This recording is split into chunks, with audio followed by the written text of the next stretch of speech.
Yo les bladers, c'est Dark Knight Dragoon. Aujourd'hui on se retrouve pour l'unboxing de Golem Rock 1.60 Under Needle. Allez, on va passer à l'unboxing, à tout de suite. Ah, ça fait mal, nom d'une pipe. Punaise, qu'est-ce qu'il fait là ce carton nom d'une pipe? Mais vraiment, qui l'a mis là? Vraiment, c'est la première fois que je vois ce carton. Je me demande ce qu'il contient. Non, j'y crois pas, mais regardez-moi tout ça. Regardez, une Eldrago Pre-Breed Wheel, une Wolf Pre-Breed Wheel, et ceci, je sais pas ce que c'est, à mon avis, c'est une Bay Metal Fight édition limitée, mais vraiment, je ne sais pas ce qu'il y a dedans, on verra ça plus tard. Dites-moi que je rêve, c'est pas possible. Une Beyblade X BX00, il écrit quoi? 460 flat. Une Toupie édition limitée BX00 460 flat, il n'y en a qu'une qui me vient en tête. Il faut que je vérifie le contenu.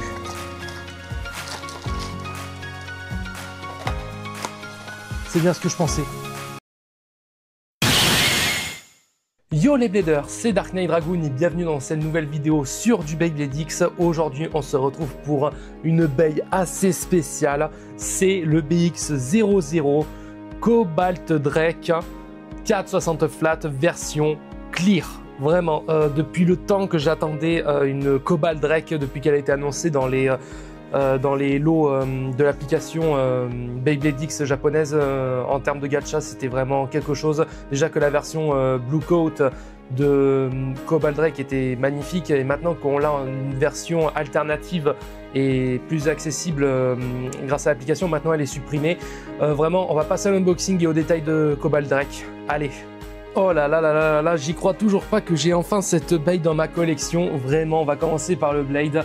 Le blade de Cobalt Drake, 4 points de contact, blade de la Unique Line de type attaque, qui a 4 points de contact ici, qui fait référence à Dragoon de Bakuten Shoot.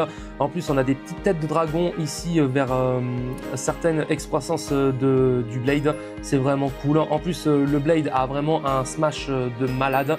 Et après, vraiment, déjà que la Blue Coat de Cobalt Drake est magnifique, vraiment la version translucide est vraiment magnifique à mon goût. J'espère qu'on va avoir Aero Pegasus dans cette version là aussi, ce serait vraiment génialissime.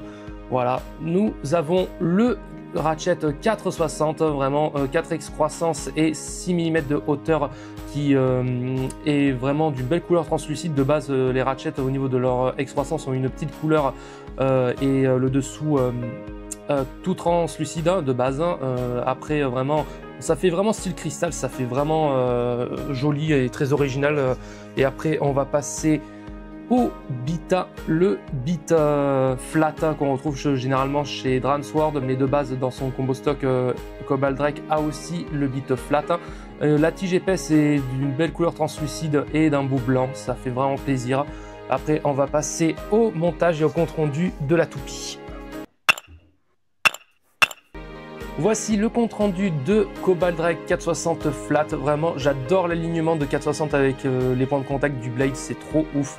Vraiment, et flat qui rajoute un peu de couleur vu que tout le reste est translucide. Vraiment, même le côté bleu, les yeux bleus avec Cobalt Drake, ça me rappelle trop le Blue Eyes White Dragon dans Yu-Gi-Oh, ça fait vachement stylé. Et après, je tiens à le dire, Cobalt Drake, je ne vais pas l'utiliser en battle, je vais la garder dans la collection pour deux raisons. La première, c'est que ses prix sur internet peuvent être vraiment excessifs, vraiment, vu que c'est une bail qu'on peut gagner que dans l'application japonaise de Beyblade X, et elle a été supprimée et remplacée par Tusk Mammoth Black Coat avec Elevate Rose, que je trouve magnifique aussi. Vraiment, je préfère ne pas prendre de risques et de pas la fissurer. Je sais que Cobalt Drake, avec son poids et son smash, ça fait l'un des meilleurs blades de la Basic Line. Vraiment, c'est vraiment super cool. Après, je tiens à le dire, des bails comme celle-ci, je préfère les garder en collection. J'essaierai de trouver un autre exemplaire, mais si c'est trop cher, je laisse tomber, vraiment. Allez, j'espère que cette vidéo sur Cobalt Drake vous aura plu. N'hésitez pas à liker et à vous abonner sur la chaîne Dark Knight Dragoon, ce serait un plaisir. Et après, comme promis, nous passerons à l'unboxing de Golem Rock 1.60 Under Needle.